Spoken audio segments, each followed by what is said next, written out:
کیونکہ سارا ٹارگٹ عمران خان ہے، اور ان کو جھکانے کے لیے، ان کو ذلیل اور رسوا کرنے کی کوشش کی جاتی ہے بشریٰ بی بی کو تنگ کر کے، ان کو غیر ضروری اور غیر قانونی سزائیں دے کے۔ میں 9.5 مہینے اس خاتون کو ناجائز قید میں رکھا گیا جھوٹے کیسز میں۔ عدت میں نکاح جیسا گھٹیا غلیظ کیس پاکستان کی قانون کی جو کتابیں ہوں گی اس کا تاریک ترین باب ہے۔ شرم آتی تھی ہمیں، ہم سب خواتین جا کے جب وہاں اندر ہیرنگ سننے جاتی تھی تو کانوں پہ ہاتھ رکھ کے بیٹھتی تھی کہ یہ اسلامی جمہوریہ پاکستان میں اس قسم کی تضحیک اور تذلیل کی جا رہی ہے۔ بشریٰ بی بی کی اکیلی کی تضحیک نہیں وہ ہو رہی تھی، وہ پورے پاکستان کی خواتین کی عزتوں کو اچھالا جا رہا تھا، اور وہ سلسلہ بند نہیں ہوا۔ جو القادر ٹرسٹ کا کیس میں جس طریقے سے ان کو ٹارگٹ کیا گیا ہے، وہ اصل میں صرف بشریٰ بی بی بہانہ ہے، عمران خان نشانہ ہے۔ کیونکہ عمران خان کو جس طرح جھکانے کی کوشش کی جا رہی تھی، جو ڈیلیں ان سے من مانی مانگی جا رہی تھی وہ نہیں ملی، تو بشریٰ بی بی کو پھر 7 سال قید دے دی گئی۔ میں یہاں پہ ذرا دہراتی چلوں کہ پوری گرمیاں بشریٰ بی بی کو کس طرح رکھا گیا۔ پہلے جب انہیں بنی گالہ میں بند رکھا گیا تو ان کے کمروں کو، ان کے غسل خانوں کو بگ کیا گیا، بارہا وہاں کمپلینٹس ہوئی۔ آپ میں سے بہت سارے لوگ ہیں یہاں بیٹھے ہوئے ہیں، سامنے بھی یہ شہراز صاحب بیٹھے ہوئے ہیں، رات کے 12 بجے ایمبولینس اندر گئی اور کچھ پتہ نہیں چل رہا تھا کہ کس وجہ سے گئی ہے۔ ان کے کھانے میں زہریلا مواد ڈالا گیا جس سے ان کی زبان پہ چھالے نکل آئے۔ اس کے بعد جس وقت ان کو اڈیالہ جیل میں شفٹ کیا گیا تو ان کا شدید گرمی کے دنوں میں ان کے بستر پہ رات کو پانی ڈال دیا جاتا تھا تاکہ وہ سو نہ سکے، کمرے کی بجلی بند کر دی جاتی تھی، کمرے میں چوہے چھوڑے جاتے تھے، ان کو نظر بند رکھا گیا۔ کتنے کتنے دن ان کی ملاقات نہیں ہونے دی، نہ ان کے خاندان والوں سے، نہ وزیر اعظم عمران خان سے۔ اس سب ٹارچر اور تشدد کی وجہ کیا تھی؟ کہ وہ جھک جائیں، وہ ٹوٹ جائیں اور جا کر پریشرائز کریں کہ جناب آپ مان جائیں جو ہمیں کہا جا رہا ہے۔ لیکن آفرین ہے کہ بشریٰ بی بی کو بھی نہیں توڑا جا سکا۔ وہ اس ملک کے اور اس ملک میں آنے والی جو یہ نوجوان ہماری نسل ہے اس کے مستقبل کے لیے کھڑے ہیں، وہ اور عمران خان صاحب حق کے لیے کھڑے ہیں، اور ہم ان کے ساتھ اس لیے کھڑے ہیں کیونکہ کل سے میں دیکھ رہی ہوں، پرسوں سے، کہ ایک آپ دیکھیں گے تماشا لگا ہوا ہے۔ نیشنل جو چینلز ہیں ان کے اوپر ہر تھوڑی دیر کے بعد کچھ لوگ آ کے بیٹھتے ہیں اور ایک نیا چورن بیچ کے چلے جاتے ہیں۔ کبھی کہتے جی مذہب کا رنگ دے دیا، کبھی کوئی بات کرتے ہیں۔ اسی مذہب کے رنگ کے نتیجے میں جو 3 نومبر کو عمران خان صاحب پہ اٹیک کیا گیا تھا، گولیاں ماری گئی تھی، اس کو بھی مذہبی رنگ دیا گیا تھا، کوشش کی گئی تھی جس کا انہوں نے پہلے ہی بھانڈا پھوڑ دیا تھا۔ لیکن یہاں پر میں ان سب کو جو روز تھوڑی دیر کے بعد آ کے حکومتی چینل تو نہیں، چینلز پہ بیٹھ کے حکومتی جتنے نمائندے ہیں جھوٹی پریس کانفرنسز کرتے ہیں، میں یاد کرا دوں کہ 8 فروری کو آپ کا یہ چورن عوام ایک دفعہ ریجیکٹ کر چکی ہے، اور جب جب آپ آ کے یہ چورن بیچتے ہیں تب تب عوام اس کو ریجیکٹ بھی کرتی ہے اور غصے کا شکار بھی ہوتی ہے۔ اور بہت شکریہ کہ آپ کے اس بیان بازی کی وجہ سے عوام تک حقائق پہنچتے ہیں۔ جب آپ جھوٹ بولتے ہیں تو لوگ جا کے تحقیق کرتے ہیں اور وہ اصلیت نکال کر لاتے ہیں۔ جس سوشل میڈیا کو آپ کنٹرول کرنے میں ناکام رہے ہیں، اس سوشل میڈیا کو ٹریگر کرنے کی بھی ماشاءاللہ سے جو بیسک کیٹلسٹ ہیں وہ آپ خود ہیں۔ آپ جب آ کے، کیونکہ آپ سچ چھپا نہیں سکتے تو آپ کو بار بار جھوٹ بولنا پڑتا ہے، اور جب آپ زیادہ جھوٹ بولتے ہیں تو لوگ پھر حقائق نکال کے لے آتے ہیں۔ اور اس لیے ہم یہ کہیں گے کہ 100 سنار کی اور 1 لوہار کی، کہ ہمیں آپ کی 50 پریس کانفرنسز کے بدلے میں صرف 1 دفعہ جواب دینے کی ضرورت ہے، کیونکہ عوام پہلے ہی سارے حقائق جانتی ہے۔ جہاں تک مذہبی رنگ دینے کی بات ہے تو میں نے جیسے سٹارٹ میں کہا کہ ہم اسلامی جمہوریہ پاکستان میں رہتے ہیں۔ ہمیں یہ بتایا گیا ہے کہ پاکستان کا مطلب کیا؟ لا الہ الا اللہ، اور ہمارا یہ ایمان ہے کہ یہ ملک لا الہ الا اللہ پہ بنا ہے، اور ہمارا یہ بھی ایمان ہے کہ کی محمد سے وفا تو نے تو ہم تیرے ہیں، یہ جہاں چیز ہے کیا لوح و قلم بھی تیرے ہیں۔ اور مجھے اس بات کا فخر ہے کہ میرا لیڈر محافظ ناموس رسالت ہے، اس کی وجہ سے جو دنیا میں اس نے آواز بلند کی ناموس رسالت پہ۔ 15 مارچ اسلاموفوبیا کا دن ڈکلیئر ہوا، میرے لیڈر نے، عمران خان نے یہ بات بلند کی دنیا میں جا کے ہر فورم پہ کہ ہمارے نبی پاک صلی اللہ علیہ وسلم کی جو عزت ہے، جو ان کی ناموس ہے، وہ ہمارے دلوں کے بہت قریب ہے. یاد کریں ان کی وہ سپیچ UN کی، جس میں انہوں نے آواز دے کے بلند آواز میں لوگوں کو بتایا کہ شاید مغرب یہ نہیں جانتا کہ جب آپ ہمارے نبی پاک صلی اللہ علیہ وسلم کی شان میں کوئی گستاخی کرتے ہیں تو مسلمانوں کے دل دکھتے ہیں. یہی میرا لیڈر ہے. آپ اٹھا کے ان کی تمام سپیچز دیکھیں جس دور میں وہ وزیر اعظم تھے، اور آج بھی دلوں کے وزیر اعظم وہی ہیں. فارم 45 کے حقیقی وزیر اعظم وہی ہیں. وہ بارہا کہتے تھے کہ اس ملک کی تربیت کرنی ہے، اس قوم کی اگر تربیت کرنی ہے، نوجوانوں کی تربیت کرنی ہے، تو انہیں سیرت النبی صلی اللہ علیہ وسلم سے یہ تربیت مل سکتی ہے. ان کو چاہیے کہ وہ ہمارے جو دنیا کے عظیم ترین لیڈر ہیں نبی پاک صلی اللہ علیہ وسلم، ان کی زندگی سے سیکھیں. اور یہی بنیادی کانسیپٹ تھا اس یونیورسٹی کے قیام کا، جس کی آج ان کو سزا دی جا رہی ہے. تو یہ شرمناک ہے اور ہم اس پہ پروٹیسٹ کرتے ہیں. اور جو بشرا بی بی کے ساتھ ظلم اور ستم کیا گیا ہے، ناجائز طریقے سے ان کو قید کیا گیا ہے. میں یہاں یاد کرا دوں کہ 2 دفعہ اس فیصلے کو مؤخر کیا گیا، اور پچھلی پیشی پہ یہ بیان بازی کی گئی کہ جی وہ پہنچے نہیں، وہ ڈرے ہوئے تھے. وہ بالکل ٹائم پہ پہنچی. وہ اتنی دلیر خاتون ہے، کلمہ حق پڑھنے والی خاتون ہے، ایک دلیر لیڈر کی زوجہ ہے. وہ اپنا سامان ہر دفعہ لے کر آئی ہیں. ان کو معلوم تھا کہ یہ ناجائز طریقے سے ان کو پھر گرفتار کرنے کی کوشش کی جائے گی. پہلے بھی انہوں نے خود جا کے اڈیالہ میں گرفتاری دی تھی. اس دفعہ بھی وہ خود وہاں موجود تھی. انہوں نے اپنی گرفتاری پیش کی ہے کہ ان کو کوئی ڈرامے بازی کر کے نہ گرفتار کرنے کی کوشش کی جائے. لیکن افسوسناک ہے کہ اگر ہمارا عدالتی نظام جس پہ ہم تکیہ کیے بیٹھے ہیں، ہم یہاں ہی بیٹھ کے اپنے کیسز لڑ رہے ہیں جو جھوٹے کیسز ہم پہ بنائے جاتے ہیں. ہر روز ہمارے کیسز میں اضافہ ہوتا ہے. ہم ہو موقع پہ یا نہ ہو، کیس بن جاتا ہے اور پھر وہ چلنا بھی شروع ہو جاتا ہے، اور پھر وہ من مانے طریقے سے چلایا جاتا ہے.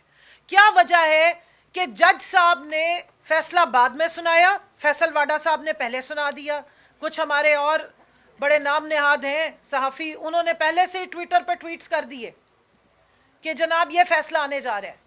کیا یہ نظام ہے؟ کیا یہ وہ انصاف ہے جس کی تحریک آج تک ہم چلا رہے ہیں؟ یہ تحریک اس لیے جاری رہے گی. اور جہاں تک بشرا بی بی کا کردار ہے، آپ نے ان پہ ظلم کیا.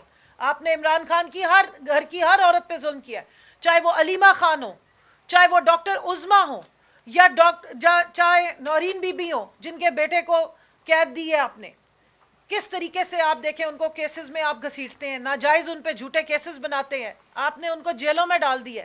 لیکن کیونکہ ان کا بھائی اتنا بہادر ہے اور ان کو سب کو معلوم ہے کہ ہم اس ملک کے لیے کھڑے ہیں، اس ملک کی فیوچر کے لیے کھڑے ہیں، تو وہ بھی ڈٹ کے کھڑی ہیں. تمام فسطائیت کا مقابلہ کریے. یہ تمام پاکستان تحریک انصاف کی خواتین ہیں، کارکنان ہیں، یہ سب فسطائیت کا مقابلہ کر رہی ہیں.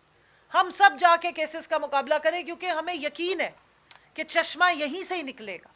اسی ملک کو ہم نے بدلنا ہے. اسی ملک کے اسی عدالتی نظام کو ہم نے ٹھیک کرنا ہے. اسی ملک میں ہم نے رہنا ہے. ہمارا جینا مرنا اس ملک میں ہے، اور یہی جینا مرنا ہمارے لیڈر نے کہا ہے کہ ہمارے ملک میں یہ جینا مرنا ہے. میں آخری بات یہ کہوں گی کہ برائے مہربانی خواتین کی عزت احترام اور خواتین کے جو حقوق ہیں ان کو پامال مزید مت ہونے دیں. پوری دنیا میں آپ نے ایک تماشا بنا دیا جمہوریت کا، اور بشرا بی بی کو جو انلیگل سزا دی گئی ہے اس کو ختم ہونا چاہیے. یہ ذاتی انات اور جو یہ پولیٹیکل وکٹمائزیشن ہے، اس ٹرینڈ کو آپ ختم کریں، ملک کو آگے لے کر چلیں. ہمارا اوڑھنا بچھونا جینا مرنا یہ ملک ہے.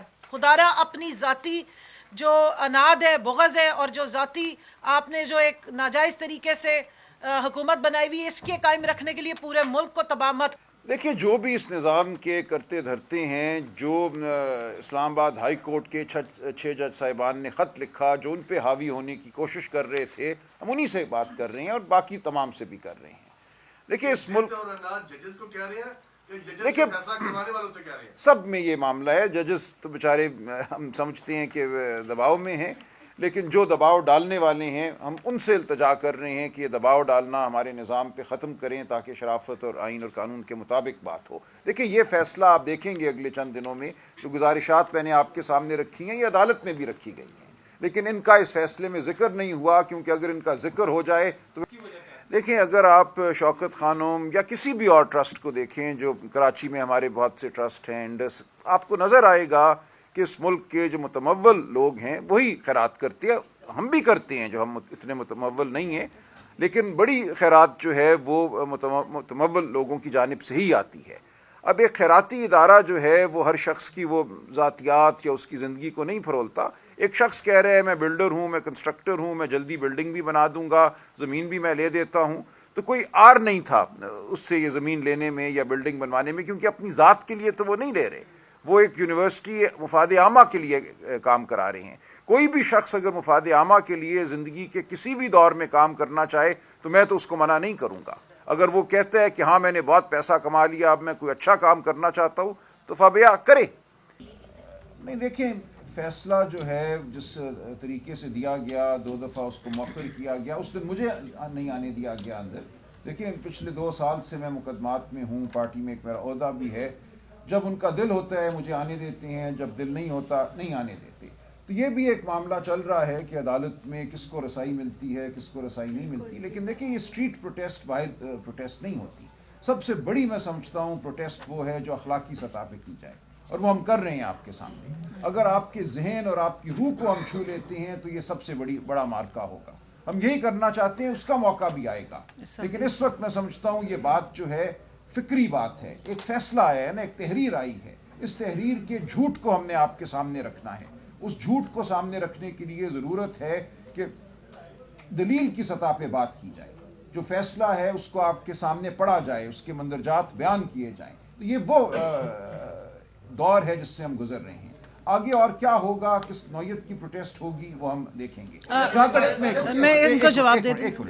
جہاں تک 2004 کا معاملہ ہے، دیکھیں یہ 2004 کا ایک فیصلہ تھا.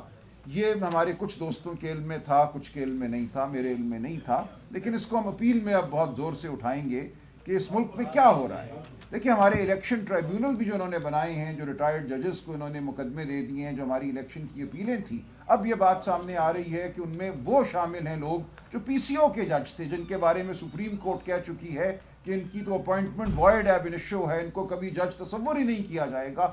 چن چن کے ایسے لوگوں کو عہدے دیے جا رہے ہیں، چن چن کے ایسے لوگوں کو ہمارے مقدمے دیے جا رہے ہیں جن کے بارے میں ہماری اعلیٰ عدالتیں ماضی میں کہہ چکی ہیں کہ یہ عدالت میں بیٹھیں. یہ بتائیے گا کہ ایک طرف ابھی کمل حسن نے بھی بات کی کہ عورت کارڈ کھیلا جا رہا ہے مختلف طریقوں سے، کبھی آپ کی پارٹی کے لیڈر اور کبھی ان کی مسز کے اوپر تہمات لگائی جاتی ہیں. پی ٹی آئی کے پاس 45 کے قریب ایم ایل اے اس وقت موجود ہیں، پارلیمنٹ موجود ہے، عدالتیں موجود ہیں. ان سارے مدعوں کو لے کر عدالت میں کیوں نہیں جاتے؟ پریس کانفرنس یا ٹویٹس کرنے سے کیا ان کی جو دیکھیے عدالتیں تو آپ کے سامنے ہیں نا. عدالتیں تو اس طرح کے فیصلے دیتی ہیں نا. ہم 2 سال لگائیں کسی ایسی عدالت کے سامنے، پھر اس کے بعد ہائی کورٹ سپریم کورٹ جائیں، وہ بھی ہم کرتے ہیں. ایسا نہیں ہے کہ ہم مقدمہ نہیں کرتے. توہین کا یا حد تک کا وہ مقدمہ ہوتا ہے.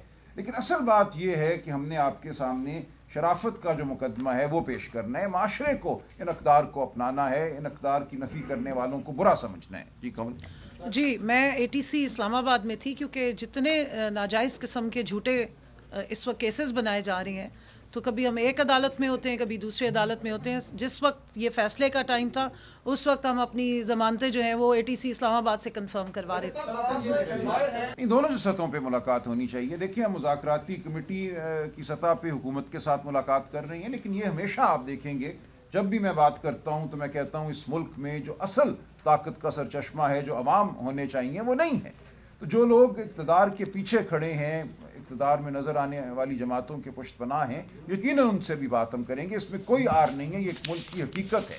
ہم یہ سمجھتے ہیں کہ ان کا رول نہیں ہونا چاہیے. ہمارا آئین اور قانون اس کی اجازت نہیں دیتے، لیکن اس کے باوجود ایک حقیقت ہے، ایک زمینی حقیقت ہے کہ ان کا رول ہے. ایجنسیاں موجود ہیں، ہمارے لوگ اغوا بھی ہوتے ہیں، ہم مشکل کا سامنا کرتے ہیں. تو ہم ہر سطح پہ گفتگو. دیکھیں آپ ٹھیک کہہ رہے ہیں، جھوٹے مقدمے بنانا تو کوئی مشکل کام نہیں. میرے اوپر 18 فوجداری مقدمے جو ہیں پچھلے 1 مہینے میں بن چکے ہیں. روز میں اٹھتا ہوں، مجھے پتا چلتا ہے میں نے کہیں آگ لگا دی ہے، میں نے کہیں حملہ کر دیا ہے. تو یہ تو ہوتا رہتا ہے، ٹھیک ہے، ہوگا. لیکن میں یہ سمجھتا ہوں کہ ہم ان مقدموں کا سامنا کرتے رہیں گے، اور فیصلہ عوام کرے گی. کہ جب عوام کی طاقت کھڑی ہو جاتی ہے تو اس قسم کے بانڈے جو مقدمے ہیں، جو بانڈے فیصلے ہیں، ان کی تاریخ میں کوئی حقیقت نہیں رہتی، کوئی اہمیت نہیں رہتی. یہ بتا دیں کہ آپ نے اپنے پریس کانفرنس میں کہا کہ لندن میں کہا گیا کہ یہ پیسہ ریاستی پاکستان کی امانت ہے،